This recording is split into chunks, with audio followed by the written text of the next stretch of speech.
जय श्री कृष्ण प्यारे भक्तों। आज की इस वीडियो में हम लप्सी तप्सी की कहानी सुनेंगे।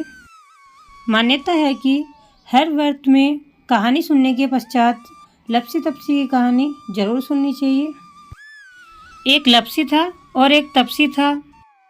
तपसी तो भगवान की तपस्या करता और लप्सी सवा शेर की लापसी बनाकर भगवान को भोग लगाकर जीम लेता था।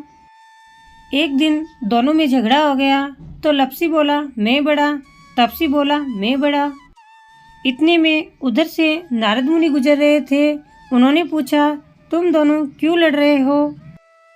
तब लप्सी ने कहा मैं बड़ा हूँ और तपसी ने कहा नहीं मैं बड़ा हूँ। तपसी बोला मैं सारे दिन भगवान की पूजा करता हूँ। तो लप्सी बोला मैं भगवान को भोग लगाकर जीमता हूँ। तो नारद जी दोनों की बात सुनकर बोले मैं तुम्हारा फैसला कल कर दूंगा। दूसरे दिन जब लप्सी तपसी नहाकर आए तो नारद जी ने 1.25 करोड़ की अंगूठी उनके आगे फेंक दी।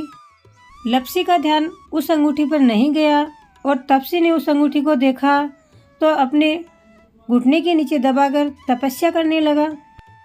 लप्सी सवा शेर की लापसी बनाकर भगवान को भोग लगाकर जिमने बैठ गया। इतने में नारद जी वहाँ आए और उन्होंने पूछा तुम दोनों में से कौन बड़ा है? इतने में तपसी बोला मैं बड़ा हूँ। तब नारद जी बोले तुम्हारा घुटना उठा।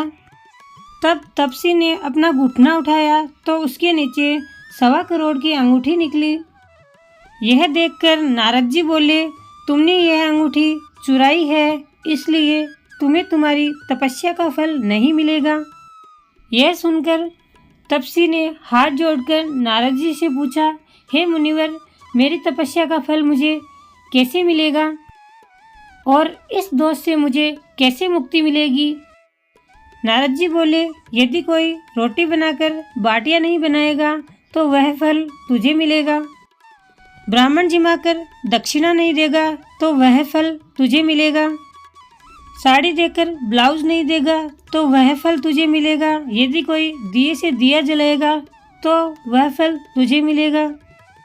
सब व्रत त्योहार की कहानी सुनने के पश्चात यदि कोई तुम्हारी कहानी नहीं सुनेगा तो वह व्रत का फल तुझे प्राप्त होगा।